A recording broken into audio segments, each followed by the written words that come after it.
tunaletea somo linasema nini maana ya kuongoka na kuokoka. Kuna tofauti kati ya kuongoka na kuokoka. Kuongoka ni kile kitendo cha kujinyenyekeza mbele za Mungu ili akusamehe zile dhambi zako. Lakini kuokoka ni kile kitendo cha kumkiri Bwana Yesu Kristo kuwa mwokozi wa maisha yako. Tukisoma maandiko ya Biblia, tukianza na kuokoka, kuna maneno yanasema. Maneno Mungu yanasema hivi.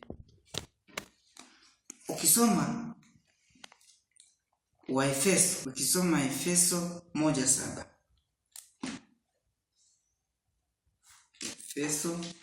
Efeso 1:7 inasema, katika yeye huyo kwa damu yake tunao ukombozi wetu, msamaha ya dhambi sawasawa na wingi wa neema yake. Kumbe tukiokoka kwanza tunapata msamaha. Tukishapata msamaha wa dhambi tunakombolewa. Ukombozi unakuja kwetu. Kwa mimi nikiokoka au wewe ukiokoka ukampokea Yesu, tayari umesamehewa dhambi zako. Kwa hiyo kuna kuokoka na kuongoka. Kuongoka ni nini? Kuongoka ukijinyenyekeza mbele za Bwana, ukaziacha zile dhambi, ukaamua kuifuata njia ya Bwana, hapo umeongoka. Umejinyenyekeza mbele za Mungu. Twende tukaangalie Petro wa kwanza sura ya 2 na mstari wa 2.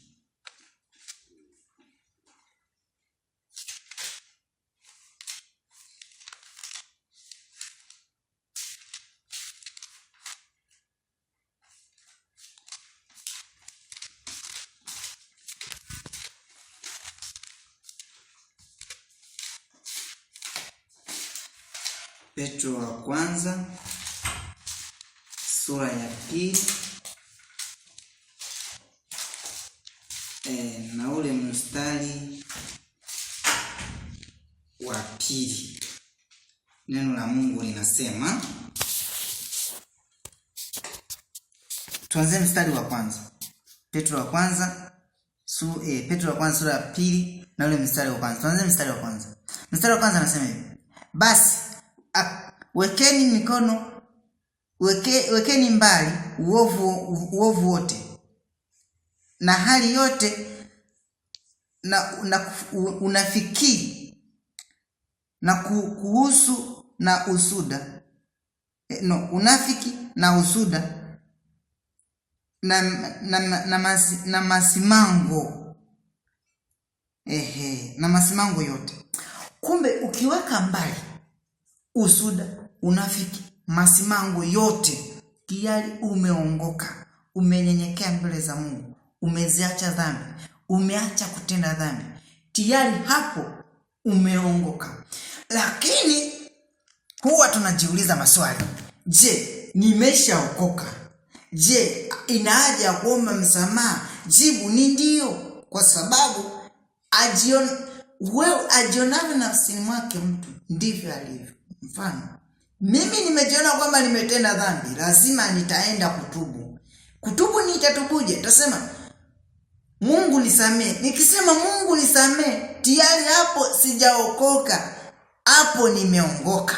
Nimeenda kuziacha dhambi zangu, kuziacha mbali na mimi, ili niweze kumkaribisha Roho Mtakatifu akae ndani yangu. Kwa sababu Roho Mtakatifu hawezi kukaa kwenye kitu kichafu. No. Roho Mtakatifu anakaa mahali pasafi. Roho Mtakatifu anakaa mahali pasafi. Ni sawasawa na mazingira ya sasa, mazingira tunayoyaishi. Moja, nyumba yako ni chafu, lakini nataka kuingia. Je, utamkaribisha mgeni?